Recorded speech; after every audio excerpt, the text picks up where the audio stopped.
eu não presto serviço porque os meus valores não estão alinhados com aqueles valores daquela empresa. Então, chega um certo momento que não se trata apenas de dinheiro.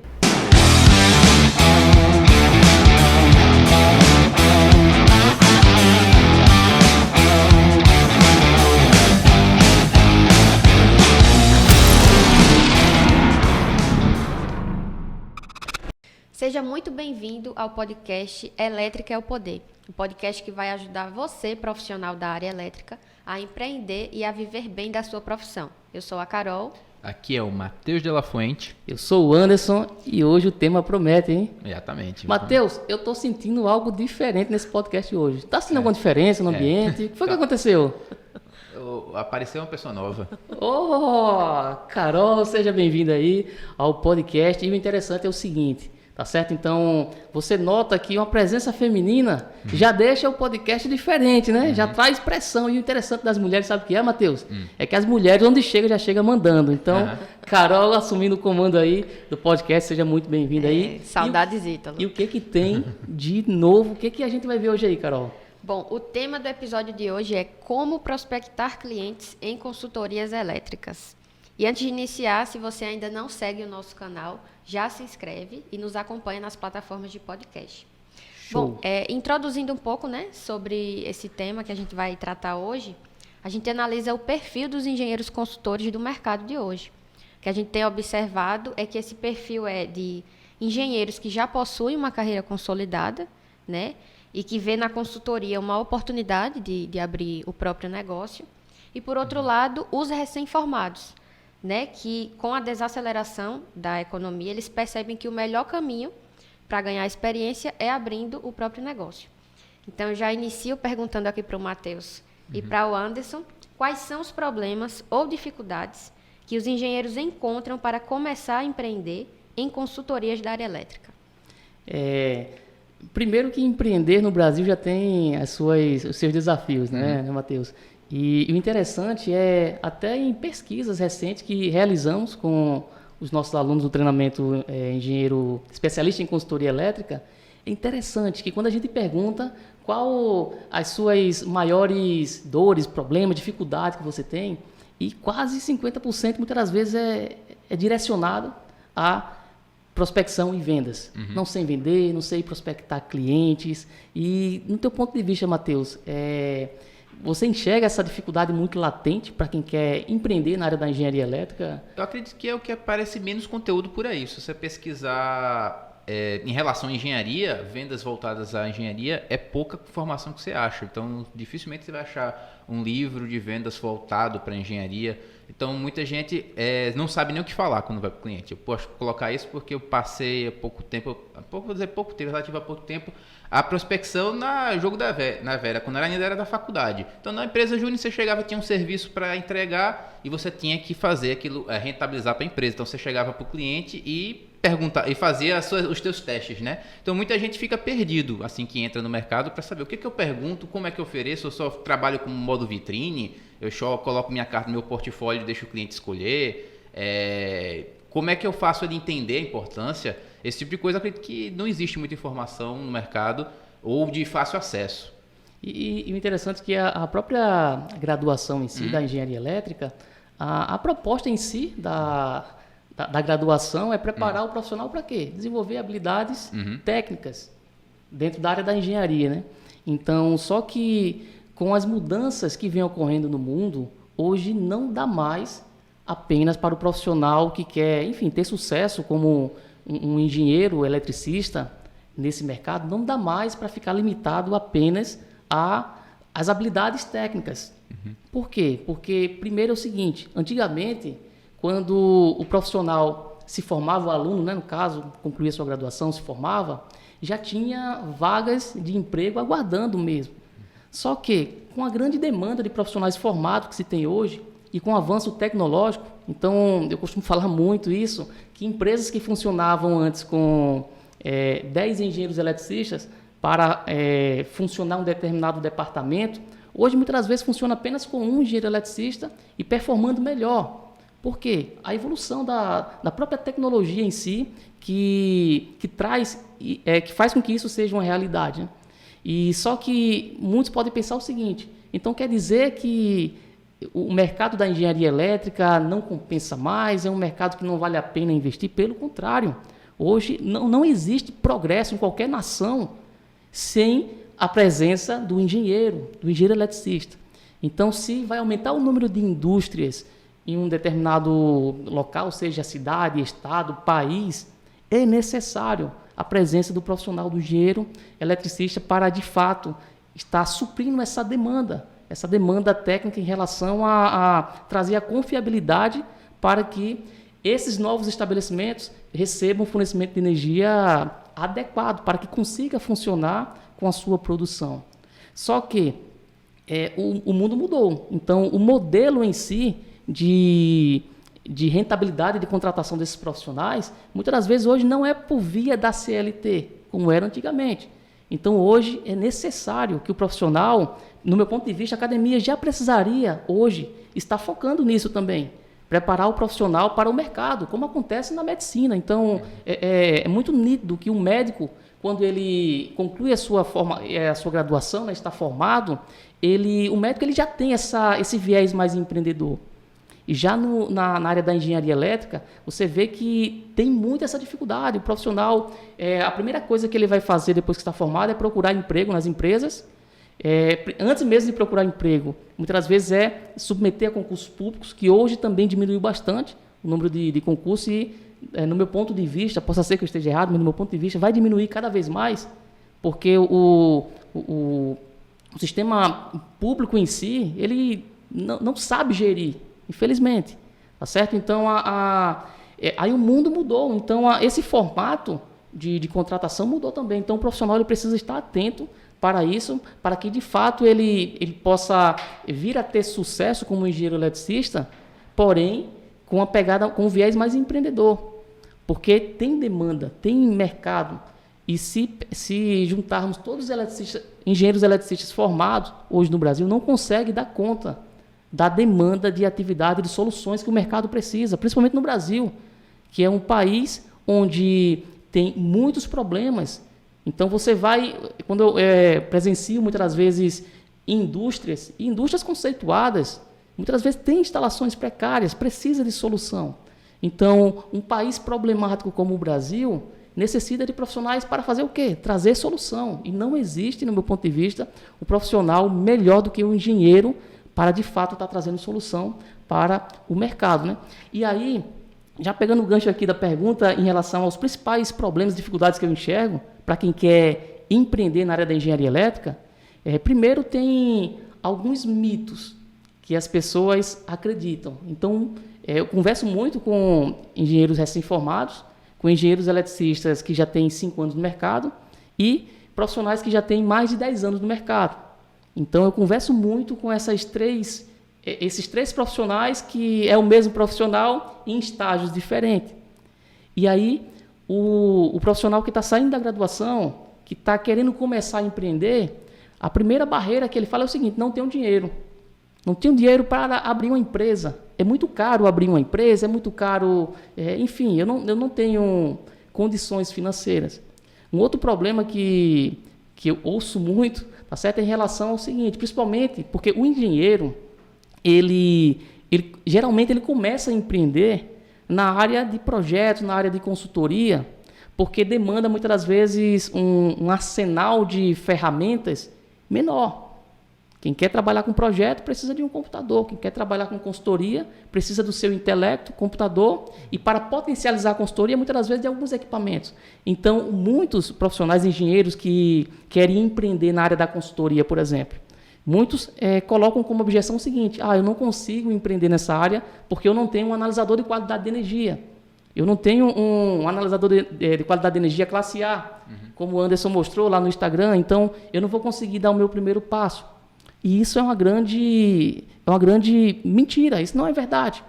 Quando eu comecei a minha carreira, principalmente quando eu comecei a trabalhar na área da consultoria em si, eu não tinha nem registrador de grandeza elétrica, quanto mais um analisador de energia. Então é possível. Tá? Só que essas barreiras que muitos profissionais, muitas vezes, levantam, até por falta de conhecimento, impede com que ele, de fato, venha a ter sucesso. Porque o primeiro passo para começar a empreender é dar o primeiro passo, é fazer. Tá certo? Então, essas dificuldades vai existir. Tá certo? Quer dizer que eu consigo abrir uma empresa sem R$1? Não é possível. Tá certo? Não tem fórmula mágica. Vai ter dificuldade, vai ter as barreiras iniciais, vão ter. Tá certo? Mas, por experiência própria, quando você, de fato, vence essas barreiras iniciais, que são bem menores do que a gente imagina no início, a gente vê que faz valer muito a pena empreender na área da engenharia elétrica. E aí, Matheus, falando um pouco sobre os recém-formados, o que é que você diria sobre essa dificuldade? Eu vou colocar, falando sobre barreira, eu vou colocar um ponto de vista inicial do que eu passei, que é dentro da faculdade onde tem uns alunos. Você não sabe que estudante ele não tem dinheiro. Você sabe dizer que estudante, quem é estudante sabe. Olha assim, eu acho que eu não tenho dinheiro não. Mas você, até como estudante, você pode empreender, porque eu participei de um processo que é um grupo grande no Brasil, que é o movimento Empresa Júnior, em que pega estudantes e botam para empreender, bota para faturar. E você fatura com projetos, executa projetos reais. E consegue ter esse portfólio antes mesmo de estar se formando. Então, mesmo essas pessoas que aparentemente não têm de recurso, conseguem ir um movimento forte no Brasil, e grande. Então, eu acredito que se você está na faculdade, você pode empreender, você pode executar já e pode ter sua empresa. Se você está acabou de se formar da faculdade, você também pode, com as ferramentas, isso aí a gente tem muita experiência com um aluno que consegue abrir a empresa com o primeiro projeto que entra em contrato. Eu acabei de pegar o primeiro projeto com um cliente, com uma subestação, ou estou analisando, estou com a fatura de energia e está junto com a parceria. Então ele está jogando a conta de energia e procurando como é que eu faço para entregar a solução para ele, porque ele pode analisar a conta de energia e saber qual é os passos que ele pode fazer. Ele pode simplesmente solucionar com uma memória de massa, analisando a sua memória de massa, ou pode ter bons resultados, mesmo tendo análises iniciais, porque a tendência é que ele cresça, a tendência é que com o passar do tempo ele consiga manter a empresa, consiga contratar novas pessoas. Então é sempre uma escada. Você, desde o período de estudante, que é sem recurso nenhum, você tem como chegar até como se diz assim, a realização como profissional. Porque em qualquer meio existe solução, porque isso você pode se espelhar até em outras pessoas. Você pode acompanhar outras empresas que fizeram no seu setor. Você olha assim, no meu setor daqui na cidade, quem é que faz isso? Se não tiver ninguém, deve ter na cidade vizinha. Deve ter no outro estado. Certeza tem, pode ter certeza. E sem falar também, né, Matheus, que quando a gente tem a oportunidade de fazer parte do movimento, a gente aprende sobre empreendedorismo também e como gerenciar uma equipe. Né? Então, é um passo fundamental para quem ainda está na graduação. Você que é aluno, participe do movimento Empresa Júnior. Tá, e continuando aí, outra pergunta aí para vocês. Quais são as principais técnicas de vendas para o consultor utilizar? Maravilha. E técnicas de vendas, vender, prospectar, ou seja, prospecção e vendas, essa sim é uma das barreiras existentes para quem quer empreender. Porque empresa que não vende, quebra. Não tem para onde correr. Não, eu sou o melhor profissional. Eu sou o profissional que tem a maior habilidade técnica do mundo. Se você não vende, sua empresa quebra. Empresa sobrevive através de receita. E a receita ela não vem de doação do cliente. Se a gente não entregar a solução para o cliente, a melhor solução, o cliente não vai estar disposto a pagar. Por isso, certo? É algo clichê, é algo óbvio, mas muitas das vezes esse óbvio não cai a ficha no profissional que está iniciando. Então ele acredita que ele conclui a graduação, aí ele enxerga que na graduação a faculdade não preparou as habilidades, aquele profissional com as habilidades técnicas necessárias para entregar soluções de acordo com as soluções para solucionar o problema real do mercado. Então, como uma academia não está conseguindo entregar isso, no meu ponto de vista, com a devida eficiência, o profissional o que ele vai fazer? Ele vai fazer outras especializações, vai buscar esse conhecimento técnico fora da academia. E aí ele começa a fazer. E faz o curso X, faz o curso Y, e no curto espaço de tempo esse profissional ele fica muito bom tecnicamente para entregar as soluções técnicas para o mercado. Só que aí ele fica tão focado apenas em desenvolver habilidades técnicas que ele esquece que para ele gerar receita, gerar resultado nessa postura empreendedora, ele precisa vender a solução dele. Então, hoje eu tenho visto muitos profissionais, Matheus, que ele tem um potencial muito grande, mas ele não consegue ter resultado compatível com o seu potencial. Uhum. E isso acaba sendo frustrante para o profissional, porque o profissional começa a enxergar o seguinte, Carol, que, meu Deus do céu, tanta especialização que eu tenho, eu sei que eu sou muito bom nessa área, eu já tenho 5 ou 10 anos na área da engenharia elétrica e eu estou perdendo proposta para o eletricista, para um eletrotécnico, não menosprezando esse profissional, mas o que eu estou querendo dizer é o seguinte, o profissional, por maior que seja a habilidade técnica dele, se ele não tiver uma comunicação assertiva de vendas, se ele não entender sobre as técnicas de vendas que traz resultados financeiros, de conversão de vendas, ele acaba sendo um profissional com muito potencial e pouco resultado. Então, falando em relação à questão das técnicas de vendas, existem algumas técnicas que funcionam para a venda de alguns serviços dentro da engenharia elétrica e existem técnicas que não vão funcionar tão bem para outros serviços. Só que existem alguns, que eu considero, eu chamo até de lições, existem algumas lições que são essenciais para vender qualquer tipo de serviço dentro da engenharia elétrica. Então, algumas lições importantes. A primeira, Matheus, é em relação à questão do marketing pessoal. Uhum.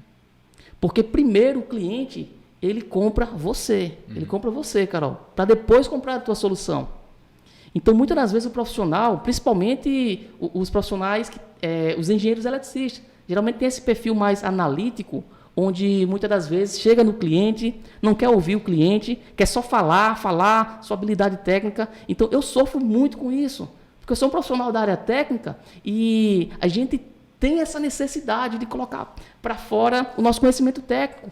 E aí começa falando muito, com uma linguagem muito técnica, que muitas das vezes o cliente não entende, e faz com que a gente fale demais e não escuta o cliente para saber o que ele está precisando, qual é o problema que ele tem. E aí, muitas das vezes, um profissional que não tem a mesma habilidade técnica, não tem o mesmo potencial técnico que você tem, Matheus, que a Carol tem, que eu tenho, e aí, muitas das vezes, esse profissional, com uma conexão que ele consegue ter com o cliente, utilizando as estratégias do marketing pessoal, e bem vestido, bem apresentável, porque muitas das vezes a gente pensa que não, o cliente, se eu for muito bom, o cliente vai me contratar. E não é. Principalmente quando se trata de serviços de engenharia elétrica. Uma das coisas, só abrindo aqui um parêntese, uma das coisas que, no meu ponto de vista, as empresas júnior do Brasil cometem de erro, no meu ponto de vista, um dos maiores erros, é justamente se posicionar no mercado como uma empresa de estudantes e, por isso, tem uma precificação mais baixa, porque são, enfim, profissionais que estão ali amparados com professores muito qualificados, mas, ou seja, muitas vezes traz essa comunicação de vender o barato, que é para poder aprender. E isso, no meu ponto de vista, é um dos maiores erros, porque quem está no outro lado, querendo contratar um serviço de engenharia elétrica, começa a entender essa comunicação da seguinte forma: rapaz, esses alunos querem me usar como cobaia para poder, enfim, aprender. Então, a empresa júnior, olha, você da empresa júnior, começa a mudar essa mentalidade. Você precisa cobrar o preço justo a partir de agora, enquanto você é estudante mesmo. Porque a solução que você vai entregar não tem esse negócio se você tem 50 anos no mercado ou se você está começando hoje. Na engenharia elétrica, não permite erros, muitas das vezes. O erro pode ser fatal, pode tirar a vida de uma pessoa. Então, muitas das vezes, na engenharia elétrica, o barato, ele faz com que o cliente, muitas das vezes, não queira contratar o serviço. Então, esse é um ponto muito interessante. Então, voltando aqui em relação à questão do marketing pessoal, então, isso é muito importante, porque o cliente ele precisa sentir segurança na empresa, porque o cliente ele não vai querer colocar a vida da família dele. Vamos supor, eu vou contratar um serviço para implantar uma subestação na minha indústria. O cliente ele não quer colocar em risco a produtividade da empresa dele, porque uma subestação mal dimensionada, ela ocasiona terrores dentro na vida de um cliente, porque ele vai perder produção, perca de, enfim, em relação à questão da hora parado, perca de produção em relação à questão as mercadorias em si. Então, tem estabelecimentos que, enfim, se a produção parar, tem uma série de materiais ali que vão se estragar, que não vão ser utilizados, né, enfim, que não dá para ser reaproveitado. Então, o prejuízo é muito grande. Então, muitas das vezes, se o cliente ele não tiver essa segurança, ele não contrata o profissional. E o marketing pessoal ele é essencial. Teve até uma situação que aconteceu comigo uma vez, que eu tinha chegado em um cliente, eu vi que tinha um padrão que estava sendo montado, então eu pensei na época, vou vender um projeto para esse cliente. E eu cheguei lá, parei de moto, e aí conversei com o cliente, e o cliente nem me deu atenção. Não, quero não, que já tem que faça, não preciso não. Aí, beleza, eu saí. Aí, uns 3 dias depois, eu voltei, na época eu tinha um carro, era um Honda Accord, tá certo? Ele era muito bem apresentável, ele era antigo, mas parecia o carro do Batman, teto solar, todo pretão, enfim, onde ele chegava ele chamava atenção. E aí, eu bem vestido, capacete branco, olha, capacete branco, muitos profissionais acham que é apenas um EPI. Só que eu não utilizo apenas como um EPI. Eu utilizo também como uma ferramenta de vendas. Então, uma identidade, né? É uma identidade. Então, capacete branco muito bem apresentável. Então, quando eu cheguei lá, fiz questão de parar o carro bem próximo a ele. E aí, quando eu desci do carro, com um capacete branco na mão, o cliente ele já me olhou com outros olhos. Ele nem me reconheceu, na verdade. E aí, opa, doutor, já virei doutor, imagina só. Em 2 dias virei doutor. E aí o cliente, opa, doutor, tudo bem?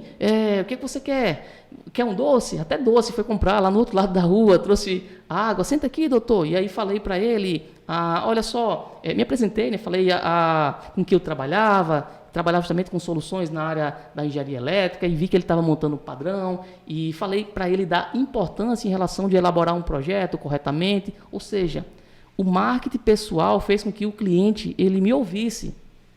Porque o mesmo Anderson que parou na primeira vez lá para oferecer o projeto, era o mesmo Anderson que chegou na segunda vez. Só que olha só, o posicionamento, esse marketing pessoal, ele é essencial para que você possa atrair a atenção do cliente, porque não existe vendas se você não consegue atrair a atenção do cliente. Então o marketing ele traz essa lição importante de atrair a atenção do cliente.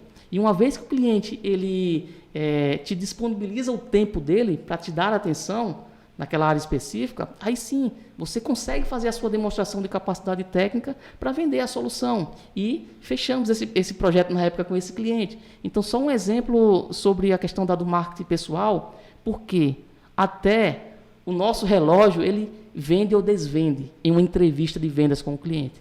Então, essa é uma lição importante.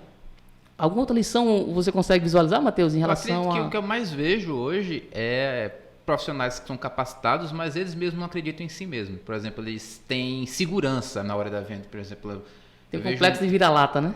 Nem isso. Tipo assim, tem um formulário X, ele sabe aquele conhecimento, mas ele pergunta para outra pessoa. Ele tem que perguntar para fazer a execução, porque, por exemplo, ele quer entregar um serviço de um padrão de entrada, mas ele nunca entregou, então ele não sabe o que ele vai mandar para a concessionária, se eles vão olhar de jeito para ele, se ele vai botar algum valor e vai reprovar, o que acontece se ele reprovar.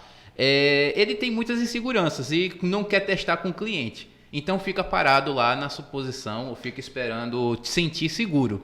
Eu acredito que se sentir seguro, você não vai se sentir nunca, não importa qual seja a proposta. Assim, eu acho que com a prática, repetindo aqui, não em qualquer proposta, mas com a prática para novos serviços, vai se sentir sempre inseguro. Agora, quando você faz o primeiro, os outros demais você nem conta. Porque vai ser a segurança, vai ser a partir da prática que você vai conseguir se sentir seguro. A mesma coisa para prospecção. Você vai precisar prospectar. Se tem muito hoje, uma pessoa ou outra que pergunta a parte do setor. Hoje, eu estou muito em contato com o setor da fotovoltaica. E se tem muito, como é que eu faço para vender? Daí você pergunta quantas propostas ele fez. E hoje, a média de uma empresa saudável, por mês, no mínimo 30 propostas para ser entregues, no mínimo. Então, ele não atinge, ele não tem capacidade, ele não, por exemplo, não é algo que se desenvolve porque você aprendeu, você tem que executar várias vezes. Você não entrega uma proposta comercial, ou você não entrega, ou não faz um processo de venda, porque você aprendeu, viu alguém falando, ou porque você leu o livro, é porque você praticou. Então, você só vai conseguir ter velocidade, sentir seguro na sua venda depois que você executar e várias vezes. Não é na primeira, na segunda, é depois que você tiver constância. Então, quando você tiver, eu imagino assim, muito assim, você está querendo trabalhar com isso, quer trabalhar com venda, você tem que aplicar. Tudo que a gente está falando, por exemplo, agora no podcast, você tem que pensar mais para frente. Como é que eu vou aplicar isso na vida real? Como é que eu vou poder, amanhã mesmo, estar já testando as possibilidades de venda? Você tem que ir atrás e depois a gente vai falar mais como selecionar, com quem você vai falar, com quem você não vai falar. Mas tem que executar, tem que sair da cadeira, tem que sair de casa e tem que botar na prática. Porque só se sentir confortável depois de você escutar alguns nãos, e depois do sim, né? Depois de alguns sims. E você tocou num ponto aí em relação à questão de prospecção, e essa é o que eu considero assim a segunda lição sobre técnicas de prospecção e vendas em serviço de engenharia. Uhum. Porque muitos profissionais, eles pecam nessa fase da prospecção. Porque primeiro passo é o seguinte, o profissional, depois que ele entende que não tem jeito, não consegui um emprego formal, não tem concurso público, eu vou começar a empreender. Porque chega um momento que cai a ficha. Aí o profissional, não, caiu a ficha, eu vou ter que empreender. E aí ele até entende que ele precisa vender. E aí acontece muitas vezes o seguinte, primeiro, ele não executa bem a primeira lição do marketing pessoal, mas vamos supor que ele executou bem a primeira lição do marketing pessoal. Aí o que ele faz? A segunda lição, prospecção.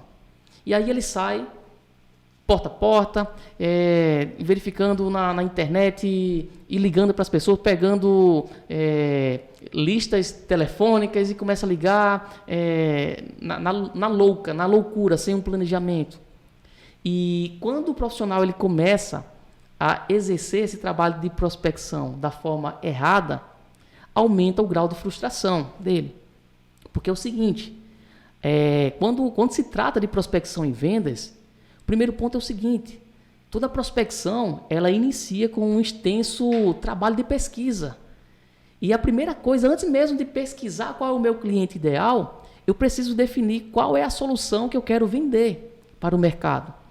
Porque, não, eu quero vender tudo que o cliente precisar e quiser comprar, eu quero vender. E muitos pensam que isso traz benefício no início da carreira e muitas vezes isso prejudica mais do que ajuda. Porque por mais que o Matheus ele seja especialista na área de fotovoltaica e venda também outros serviços, projeto padrão de entrada, de subestação, outras consultorias, mas é importante o profissional inicialmente ele imprimir uma identidade para ele. Então, se o Matheus, vamos supor, não, embora eu faça outras atividades, o meu foco, meu direcionamento vai ser na área do fotovoltaico, por exemplo. Então, é importante o cliente ele ter o profissional, na verdade, né, criar essa identidade profissional. Está entendendo? Olha, eu quero ser muito bom nessa área específica. E aí, depois que eu escolho uma área específica, quero trabalhar com sistemas fotovoltaicos, eu começo a analisar quais são as atividades correlacionadas que potencializam a venda dessa minha atividade principal que eu estou focando. E depois que o profissional definiu a solução que vai focar, que vai trabalhar, aí tem outro estágio importante antes de sair na rua batendo de porta em porta, que é justamente estudar qual o lead, que é o potencial cliente, né? Qual é o potencial cliente, o lead ideal, o cliente ideal, seja lá como queira chamar, mas ou seja, qual é o perfil do cliente que compra o meu serviço, que compra essa solução que eu quero entregar. Isso é muito importante, porque toda prospecção eficiente inicia com um trabalho de pesquisa muito sólida.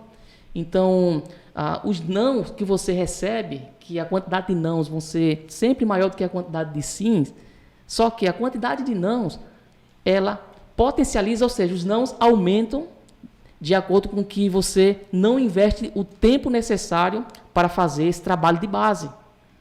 Então, muitas das vezes a gente vê um jogador de futebol marcando muitos gols, mas ele fez um trabalho de base. Ele bateu muitos pênaltis várias vezes. Um jogador de basquete, eles arremessam muitas das vezes, várias vezes, o dia todo. Aquele processo de repetição, de treinamento, de preparação à base. E já na prospecção, o trabalho de base que eu costumo falar é justamente identificar o comportamento e quais são os potenciais clientes que compram esse tipo de serviço. E aí o que é importante analisar? Primeiro ponto em relação à questão de região. Então não faz sentido eu quero me especializar em projetos de PDA, proteção contra descargas atmosféricas, em uma região que não tem edificações verticalizadas, que não tem grandes galpões, não faz sentido. Então a região é importante, analisar essa área que eu quero atuar, essa solução que eu quero vender, qual é a região que tem uma grande demanda de necessidade dessa solução. Então é importante, região. Em relação à questão dos dados, os dados demográficos, em relação à questão da qual a idade, qual a característica do meu cliente, qual a idade desse meu cliente, qual o tipo de conteúdo ele consome. É um público mais jovem, ele está na internet? É um público mais velho? Ele consome o jornal impresso? Ele consome TV? Ele consome rádio? Então, analisar todos esses parâmetros é muito importante. Antigamente era mais difícil fazer não era que era mais difícil, mas dava um pouco mais de trabalho. Hoje, com o advento da internet, é muito mais fácil, mais simples realizar esse processo. Então, através do próprio site da empresa, quando você verifica, pesquisa, já te traz muita informação. Já traz quais são os valores daquela empresa para saber se está alinhado com os seus. Porque muitas das vezes, não analisar isso vai prejudicar potencialmente o trabalho de prospecção. Ou seja, você querer vender gelo para esquimó não funciona. Então, tem que entender se aquele cliente precisa de fato daquela solução. Então, esse trabalho de prospecção, ele é crucial. Então, fez esse beabá, analisou a região, analisou os dados demográficos, idade, sexo, religião, time de futebol, até mesmo posicionamento político, não que vai entrar numa guerra política, mas entender a mentalidade daquele potencial cliente. Isso é muito importante para fazer com que a gente derrame menos sangue, digamos assim, ou seja, receba menos nãos na hora de cair em campo. Então, prospecto, porque é o seguinte, é nessa fase onde você, de fato, define qual o cliente ideal para que você não venha prospectar o cliente errado. Porque pior do que não vender é você prospectar muito o cliente errado. E no mundo das vendas, tá certo? Vendas é uma estatística de conversão. Se você quer vender muito, se você quer vender bem, você precisa prospectar muito. Agora, não é prospectar qualquer cliente, é prospectar muito o cliente certo, pois isso vai aumentar demais a taxa de conversão de vendas. Então, prospecção é uma segunda lição que é muito importante. E alguma outra lição, Matheus, relacionada a técnicas de vendas? Pegando o final do gancho, já que você vai ter que treinar, e se depois dos nãos, o que você vai fazer com os nãos?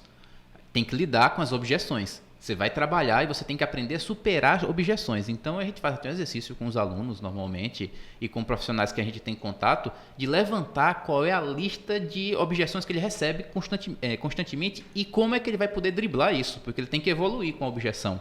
Então, se, por exemplo, receber um tá caro, o que ele vai responder quando receber um tá caro? Ele vai precisar elevar a consciência da solução, ele vai precisar conscientizar, porque isso é um sinal dizendo que o cliente não entende o que ele tem a ganhar aquilo, ou ele vê que não é vantajoso. Ele não está enxergando um valor suficiente, né, no produto, na então solução. Você tem que começar a puxar o que o cliente está te falando quando você não está fechando a venda. O que está acontecendo? Levante essas objeções. E isso você pode levantar em casa sem treinar, e não é a forma correta, porque você pode até fazer um levantamento de objeções inicial, mas você tem que testar aquilo, porque a resposta do papel não necessariamente quer dizer que vai funcionar na prática. Então você bota no papel e depois você testa para ver se aquilo se valida. E depois você repete o processo se não for validado. E esse item das objeções, né, para quem não sabe, objeções são aquelas desculpas que o cliente ele dá para ele mesmo e para você, para não comprar o seu produto ou solução. Então, todas as objeções, né, como o Matheus falou, está caro. Você é recém-formado. Eu sou recém-formado, você é recém-formado, né, ele não enxerga ali segurança. Então, até na World Elétrica Soluções, a gente tem uma taxa de conversão relativamente alta em relação aos clientes que a gente prospecta e oferece ali a nossa solução. A gente tem uma taxa de conversão bem elevada.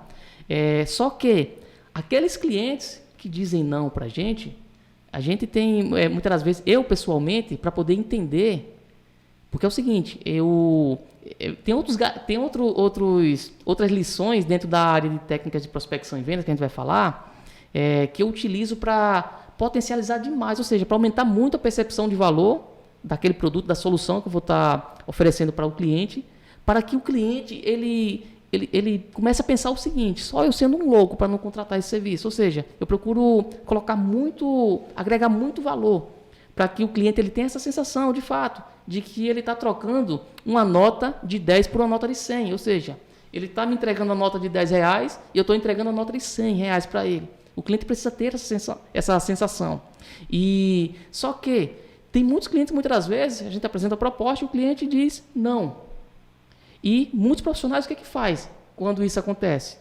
Faz o seguinte: o cliente não quer, passa para o próximo, o outro fala que não quer, passa para o próximo, e assim vai. Ele baixa a cabeça. Baixa a cabeça, só que é importante fazer o seguinte: uma das formas, anota essa aí você, uma das formas mais eficientes de você levantar essas objeções para que você possa criar estratégias para derrubar todas essas objeções, sabe qual é, Carol? Os gatilhos mentais. E tem outro ainda, sabe qual é? Não é nem lição, mas é uma prática para justamente levantar essas objeções. É uma tecnologia totalmente sofisticada, sabe qual é?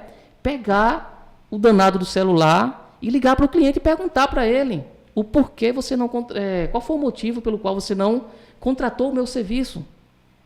Uma prática tão simples, tão óbvia, mas muito não fazem. Você que está nos ouvindo aí nas plataformas de podcast, tá certo? Primeiro eu quero agradecer aí a todos vocês, tá certo? Parabéns aí a todos vocês. E se você ainda não é inscrito nos nossos canais, redes sociais, não esquece, tá certo? De se inscrever lá no YouTube, Instagram, as demais redes sociais. E se você está nos assistindo pelo YouTube, já deixa aí, tá certo?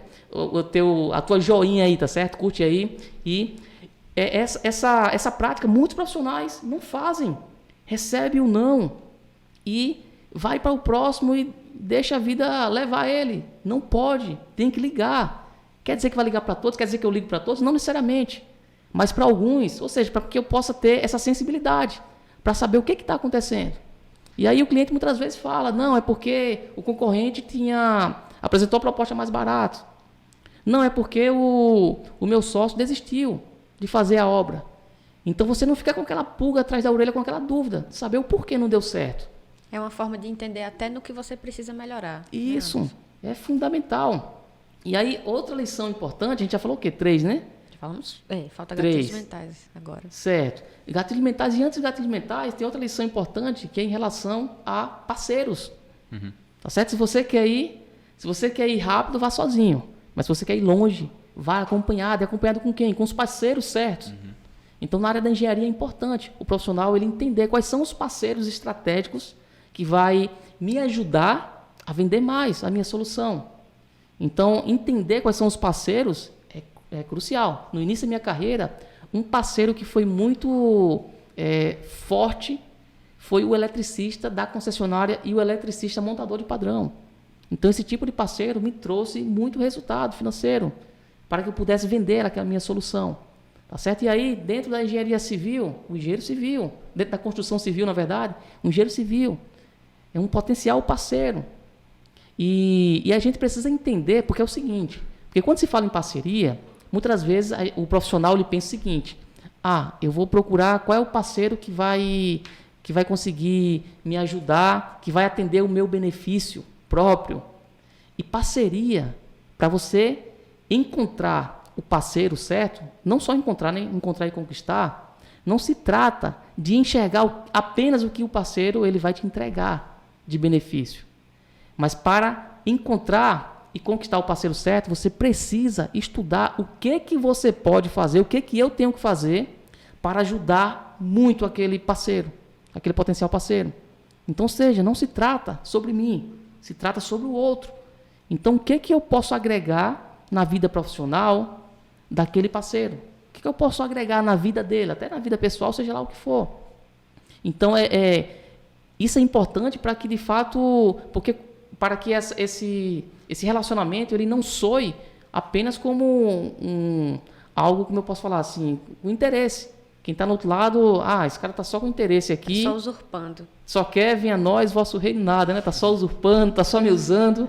Então é importante, quando for procurar o parceiro certo, ter esse olhar. O que eu posso fazer para agregar valor na vida do meu parceiro? Então essa é uma lição importante. Então a gente já falou marketing pessoal, falou da parceria, falou agora, né? Prospecção, objeções que o Matheus trouxe, e tem uma lição que é muito importante, que eu costumo chamar ela de gatilhos mentais. Então, gatilhos mentais são palavras, são expressões que utilizamos para justamente quebrar as objeções. Os gatilhos mentais servem para isso, mas principalmente os gatilhos mentais ele tem 2 objetivos principais. Primeiro é fazer com que o cliente ele dê atenção, ou seja, para atrair a atenção do cliente. E segundo, é para fazer com que o cliente tome uma decisão. E muitas das vezes essa decisão é ele falar um não, por exemplo. É falar um sim ou falar um não. Ou seja, para potencializar e acelerar essa tomada de decisão por parte do cliente.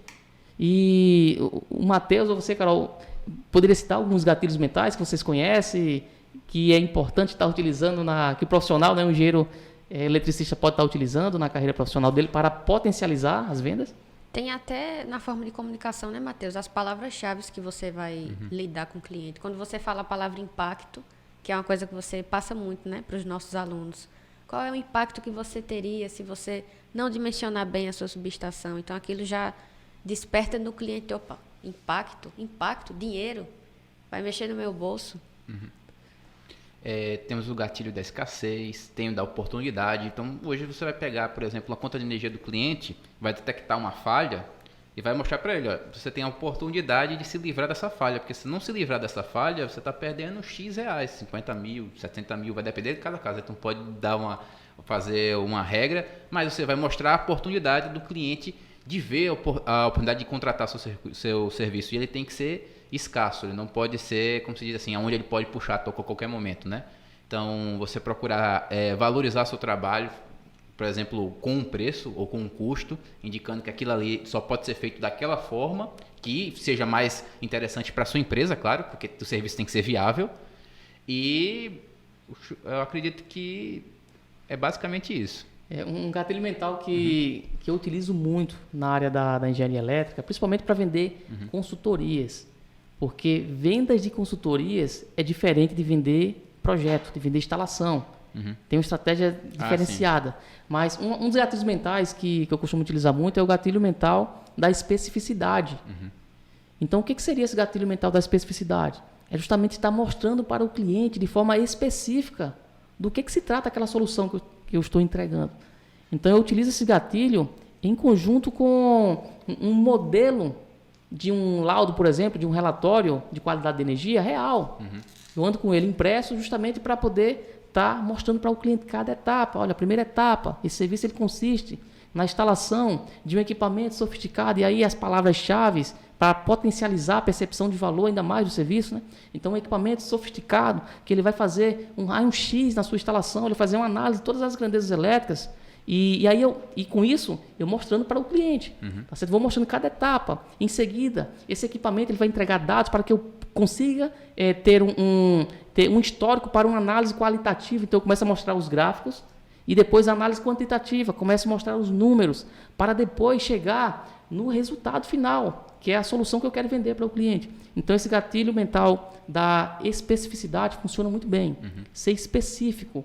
E essa especificidade precisa, ou seja, aquela solução que eu estou vendendo para o cliente precisa, de fato, estar alinhado para exterminar o problema que o cliente tem.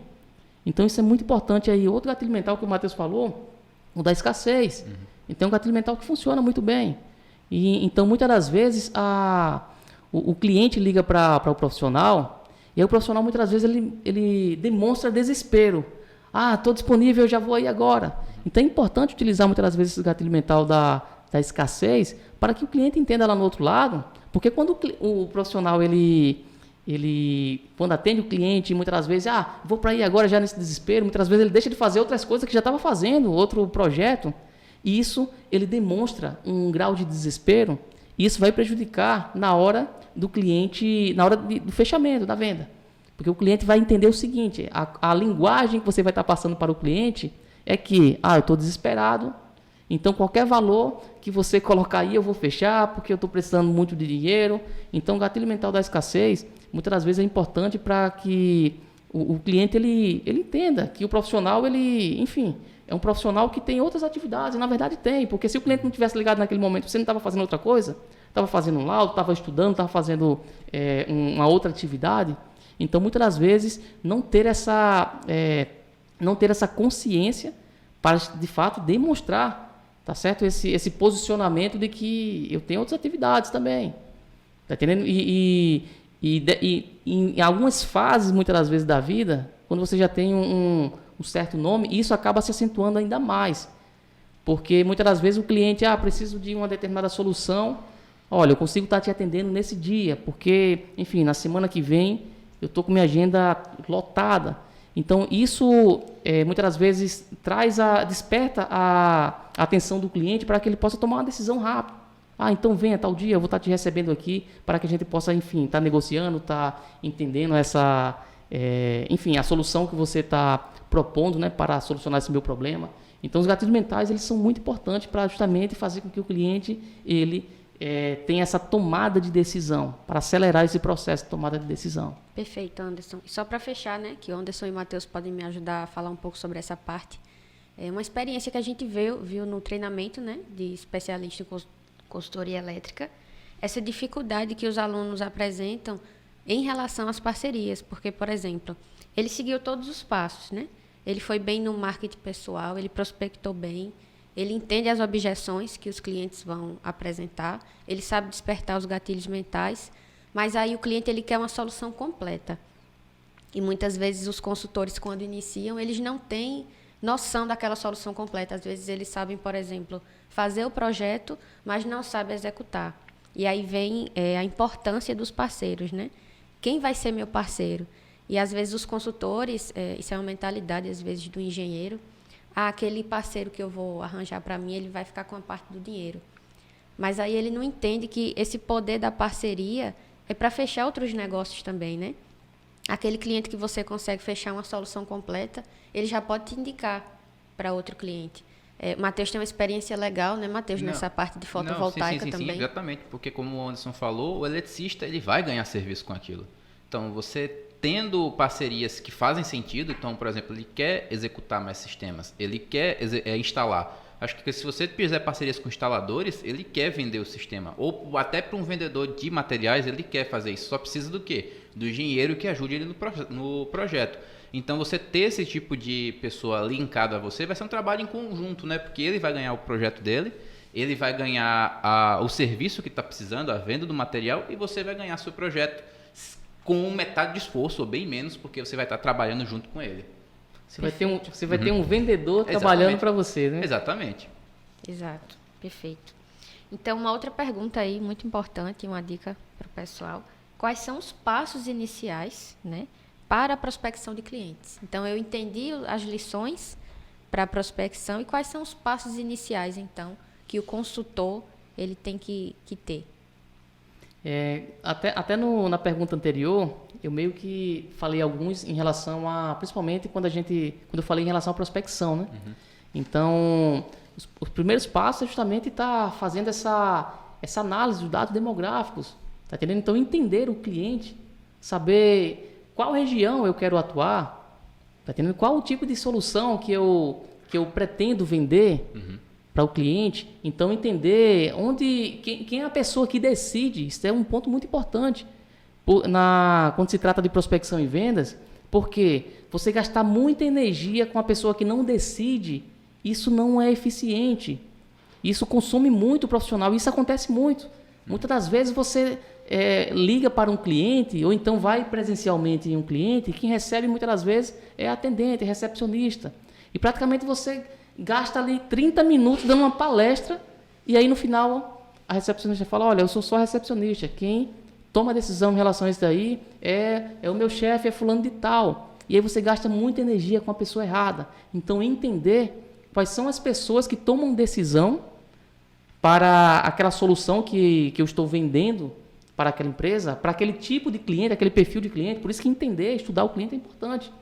Porque em uma indústria, quem é que toma a decisão? Então, dependendo do porte da indústria, quem toma a decisão não é o dono da indústria. Muitas vezes é o gerente de produção. E muitas das vezes não é o gerente de produção, é o gerente de manutenção, é o engenheiro de manutenção. Então, entender quais são as pessoas que decidem é muito importante para não gastar energia com a pessoa errada. Tá certo? Então, outro ponto aí, Matheus, em relação a outro passo fundamental. Não, um passo fundamental que eu acredito que quem acompanha nossas redes sociais já deve ter visto, eu não vou lembrar a data, porque a gente já postou, já vou dizer, uns 3 meses atrás, é selecionar o cliente. Então, se você não quer perder esse tipo de dica, fica de olho nas nossas redes sociais. E foi o seguinte, se você quer prospectar banco capacitor, você vai atrás de clientes conectados à média tensão. Então, você está chegando no site, você vai pegar lá a lista de CNPJs, aí você vai ligar. Mas antes de você ligar, você aproveita que tem uma ferramenta hoje chamada Google Earth. Você vai ver como é que é a entrada do empreendimento. Vai ver se tem uma subestação lá. Exatamente, vai ver se tem uma entrada em média tensão lá. Você consegue pegar essas informações pelo Google Earth. Aí você pensa se você vai gastar sua energia com essa empresa ou não. Porque se ela não, por exemplo, se ela não está conectada na média tensão, você está perdendo seu tempo. Você vai procurar outros serviços para ela. Então, quando você vai selecionar para quem você vai prospectar, use as ferramentas. E vai estar linkado com o que você está querendo entregar. Se você vai, por exemplo, dar um laudo de CMS, você vai verificar se a empresa está no mínimo se ela é lucro real, se está no regime de lucro real ou lucro presumido. Não adianta. E isso você consegue achar com uma certa facilidade pelo próprio CNPJ da empresa. E outro ponto importante, esse que o Matheus falou, é uma falha que parece boba, mas muitos cometem. Muitos cometem, prospectam o cliente errado. Então, outro ponto importante para quem quer iniciar nessa área, né, estratégias para justamente iniciar nessa parte de prospecção e vendas, é justamente estar tendo esse planejamento em relação à questão das metas. Ou seja, vendas sem metas, você está brincando na tomateira. Está de brincadeira na tomateira, né? Porque é o seguinte... Processo de vendas, você precisa ter, como o próprio nome diz, é um processo mesmo. Então, você precisa documentar. Então, uma planilha para estar justamente anotando os dados daqueles potenciais clientes. E você pode combinar essa planilha com, por exemplo, um CRM gratuito no próprio Trello. E quando fala em CRM, muitos pensam, eu vou precisar comprar uma ferramenta de CRM. Se você tiver condições... e quer, enfim, e tem habilidades para trabalhar com aquela ferramenta, compre. Mas se você não tem, o próprio Excel pode ser o CRM. O próprio Trello pode ser o CRM. E o que é o CRM? É o seguinte, você anotou todos os dados ali das pessoas que você vai prospectar, dos clientes que você vai prospectar, você precisa anotar, senão você esquece, anotar cada etapa dessa jornada, desse processo de vendas. Então, ligou para o cliente, falou com quem? Então, já anota, consegui falar com a recepcionista e agendei uma reunião com o gerente da indústria para o dia tal. Então, esse processo de vendas, essa organização, esse planejamento é essencial. Então, lança na planilha. Não precisa necessariamente de ter um software. Pega o Excel, coloca o nome do cliente, o telefone, o e-mail que você consegue levantar, como o Matheus falou, pelo próprio Google, você consegue pegar essas informações. Então, já vai anotando, já vai ligando para o cliente e anotando o resultado daquela ligação. Se o cliente já falou que não precisa daquela solução, então já vai descartando. Os clientes que demonstraram interesse, já coloca no Trello, nesse CRM, coloca as informações. E outro ponto importante é o seguinte, meta. Tem que ter meta. Como o Matheus falou, meta mínima, 30 contatos. Olha, se você não está fazendo 30 contatos, você está brincando. E aí, muitas das vezes, as pessoas me falam, Carol, Anderson, tá muito ruim vender, tá difícil, e a pandemia, e é isso e aquilo, tá difícil vender. Eu, caramba, é mesmo, cara. Quantas ligações a gente fizesse hoje? Ah, hoje não fiz nenhuma. Aí E na semana, fizesse quantas ligações? Eu pelo menos esperando ali umas 3, umas 5, não fiz nenhuma nessa semana. E no mês, abençoado, tu fizesse quantas ligações? Ah, não fiz nenhuma, meu amigo. Desse jeito você pode ir para a melhor economia do mundo, que você vai estar em crise sempre. Não existe processo de prospecção e vendas sem metas e sem cumprir as metas. E sem ação, né, Anderson? E sem ação, porque é o seguinte, eu não controlo se eu vou vender, eu não controlo. Eu vou oferecer meu produto, eu não tenho esse controle, se o cliente vai dizer sim ou não. Mas o que eu tenho controle? Eu tenho um controle que eu vou ligar para 30 pessoas. Eu tenho um controle que eu vou ligar para 100 pessoas esse mês. Então, o profissional ele precisa ter isso pulsando na veia. Estipular metas. Eu tenho uma meta de ligar para 50 pessoas e de converter 5 vendas, por exemplo. Porque, com o passar do tempo, o profissional ele vai encontrar algo que é muito importante, que é justamente essa taxa de conversão. E aí vai ficar claro para ele que para ele realizar uma venda, ele precisa ligar para, 15 pessoas, ou então para 20 pessoas. Então, se eu quero 5 vendas, eu vou ter que ligar para quantas pessoas? Para 100 pessoas, no caso, né? Se a minha taxa de conversão ali, a cada 20 ligações, eu tenho uma venda. E isso é importante até para que eu possa otimizar a minha comunicação assertiva de vendas. Porque se a minha meta está sendo, ou seja, eu encontrei a minha taxa de conversão, e aí a minha meta vai ser o que agora? Vai ser fazer com que essa taxa de conversão ela tenha uma performance melhor. Então, se a cada 20 eu tenho uma venda, eu vou tentar baixar para cada 18 eu converter uma venda, para aumentar a minha taxa de conversão e aumentar o meu volume de vendas. Agora, se não colocar na planilha, se ficar só na cabeça, esquece. E não ganha inteligência de vendas. Então, muitos pensam que vendas é algo que a pessoa nasceu com um dom e só quem tem um dom que é possível estar vendendo. Mas não, venda é uma habilidade que pode ser desenvolvida por qualquer um.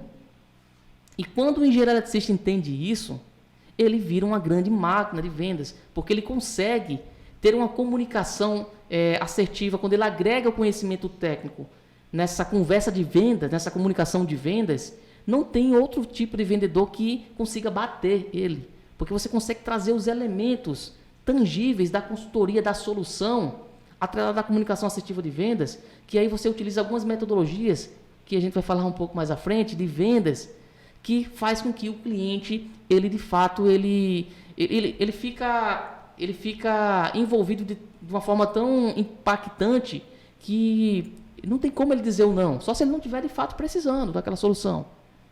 Então, o profissional ele precisa entender isso, mas se ele não colocar na planilha, se ele não tiver meta e se ele não ligar para o cliente, não existe resultado. Anderson, e seguindo essa linha de pensamento, o que é importante também ele prospectou, ele conseguiu o número do cliente e ele converteu numa reunião.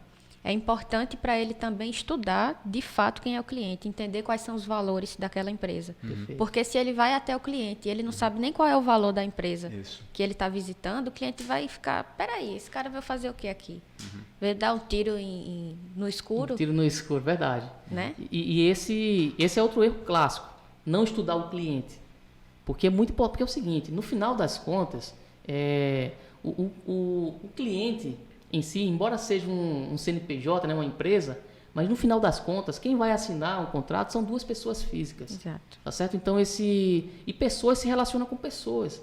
Então, quando a gente fala de os valores da empresa, os valores estão muito linkados ali àquilo que a empresa acredita que é importante para os fundadores, para a própria equipe que a empresa contratou, que está alinhada com aqueles valores também. Então, entender isso é muito importante. Estudar os valores da empresa, estudar qual é a missão da empresa, para que na sua comunicação assertiva de vendas, você, na hora de apresentar a sua solução, você utilizar argumentos que essa sua solução vai ajudar ele potencializar ainda mais aquela missão. E para que aquela empresa saiba que você está alinhado com aqueles valores dela. Então, tem empresas que eu não presto serviço porque os meus valores não estão alinhados com aqueles valores daquela empresa. Então, chega um certo momento que não se trata apenas de dinheiro. Então, é importante. Então, eu, particularmente, eu não presto serviço para empresas da área de cigarros, por exemplo. Porque eu não tenho, enfim, eu não acredito nesses valores. Eu acredito que o cigarro prejudica a saúde. Então, já tive familiares que, enfim, já tiveram problemas sérios em relação a isso. Então, entender isso, primeiro, para estudar a empresa, para saber se os valores da empresa se conectam com os seus valores e para que você utilize na sua comunicação assertiva de vendas. A comunicação que, de fato, você consiga gerar essa conexão com a empresa, né, com o funcionário, a pessoa que está lá no outro lado, é muito importante. Isso que você trouxe aí. E uma dica, né, Anderson? É até procurar mesmo o LinkedIn do diretor da empresa, se você sabe quem é o diretor. O Facebook, né, Matheus? O Instagram, que está muito próximo da gente hoje. A gente pensa que é só o site, mas hoje com as redes sociais ficou muito mais fácil, né? É verdade. Alcançar tudo isso aí. E nas redes sociais as pessoas tendem a, muitas das vezes, demonstrar mais esses seus valores do que num site, né? No site, muitas das vezes, a página está muito institucional ali, né? Mas as redes sociais, as pessoas humanizam mais. Sim. E aí você entende o comportamento daquela empresa, das pessoas, e isso é fundamental, estar fazendo essa análise aí. E é uma dica até para o pessoal, né? Às vezes você consegue um contato direto pelo próprio LinkedIn, né? Não precisa fazer uma ligação ou mandar um e-mail. Você consegue falar com a pessoa pelo chat do LinkedIn tranquilamente. Então, essa é uma dica para o pessoal também. Então, para finalizar, né? Agora eu vou perguntar ao Anderson e ao Matheus, qual é a principal dica de vocês para quem quer ser um consultor diferenciado na captação de clientes? Então, a principal, a gente deu várias dicas durante esse podcast. Se eu pudesse dizer, a principal é sair da cadeira e vai fazer a prospecção. Se eu pudesse dizer assim, a principal que vai ser o start para o resto, para você ter as outras dicas de hoje, é pratique. Agir, né, Matheus? Agir. Perfeito. E a principal dica que eu dou para você é o seguinte: estude o seu cliente da mesma forma que você estuda para as provas de cálculo. Pois dessa forma dessa forma você vai conseguir aumentar a sua taxa de conversão e diminuir a quantidade de nãos.